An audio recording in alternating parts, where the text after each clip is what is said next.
Hello friends, welcome back to my channel in my new video, and today I will be discussing the part 2 of the plasmapheresis in GBS, and this is on the background of the another effective therapy IVIG and how they score with each other as regards the advantages and disadvantages, uh, focusing primarily on plasmapheresis. That is what I will discuss in this video. So without further ado, let's start.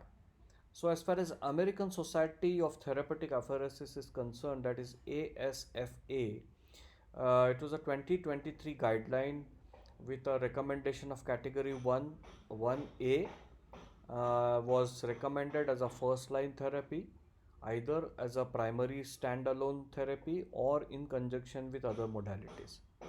So we are talking about plasmapheresis, as you remember. So why plex?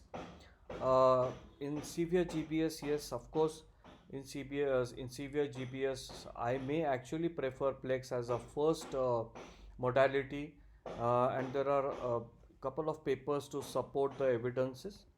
And why it is so? Because it will have an impact on the muscle strength, on the duration of mechanical ventilation, and of course with the possibility of the patient walking.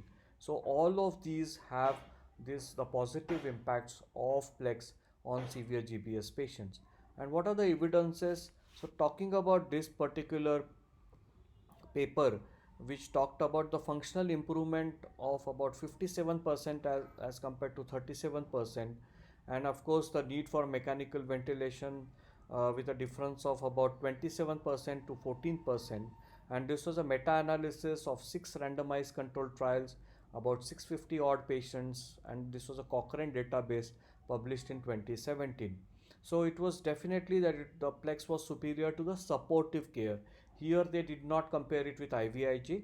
It was a supportive care, and it was definitely having an impact or bearing on functional improvement and need for the mechanical ventilation.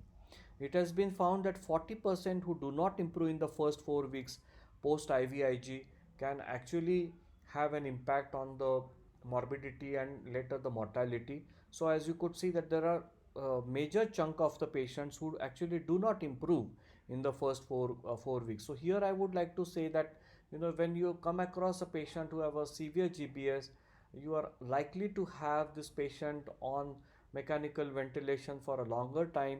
And there in the first 4 weeks, if you feel that, of course, we can have the plasmapheresis as even a retreatment option, I would probably go with plasmapheresis, because repeating IVIG after you have given has not been studied adequately and none has not been recommended either. So a few more evidences. This was one of the paper in 1997 Annals of Neurology, which had about 300 patients, and they talked about 4 cycles of plasmapheresis, which was better than 2, and of course 2 were better than placebo, with a shorter time for ambulation, almost 20 versus 24 days, and less duration of mechanical ventilation. Another paper in the recent European Journal of Neurology in 2023, which talked about the European Academy of Neurology guidelines. So they say that about 4 to 5 cycles of therapeutic plasma exchange over the period of 1 to 2 weeks, and the total volume exchange of between 12 to 15 liters, they have had the evidence in favor of plasmapheresis. And what are the various benefits of plasma exchange or plasmapheresis over IVIG? So plasmapheresis will take care of the hyperviscosity syndrome, which is seen with IVIG. There is a possibility of ARF with IVIG, especially because of the sucrose content. Nowadays you have IVIG without sucrose. There's a possibility of aseptic meningitis with IVIG, of course anaphylaxis, and as I said, the retreatment is possible within 2 weeks in the treatment related failures, as we discussed for plasmapheresis, and that is not the evidence with IVIG, and probably according to me that is one of the biggest advantage.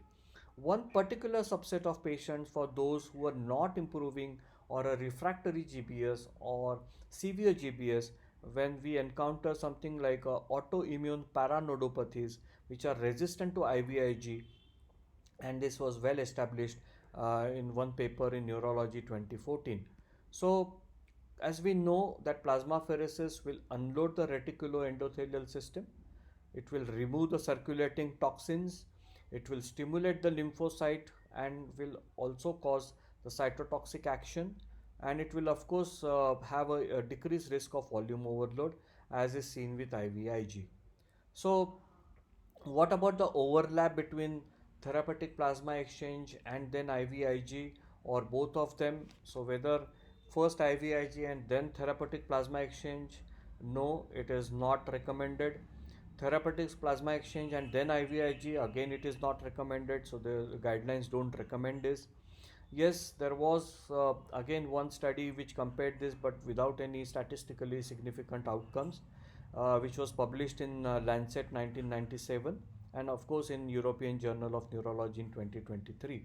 As I said, the antibodies against the nodal paranodal antigen has to be tested in the patients who has poor response to the treatment. I would like to add here, as if the patient is relatively young and presents as a severe GBS, as a blanket policy, you may actually send antibodies to the nodal or paranodal antigen.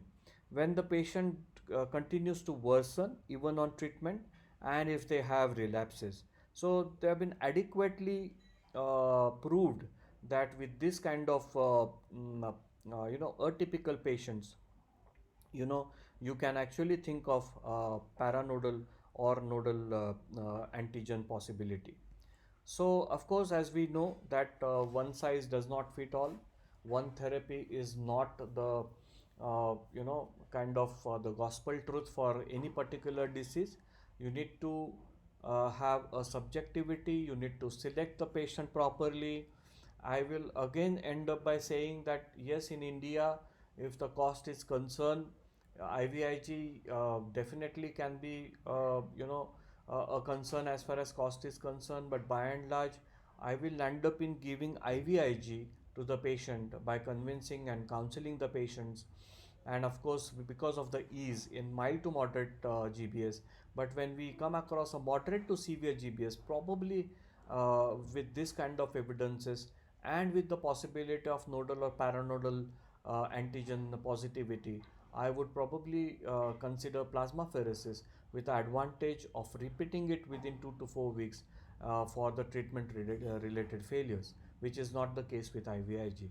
So that's all for now. I hope it was insightful and it will add up to your knowledge of plasmapheresis in GBS. So that's all for now. Take care. Tata. Bye bye.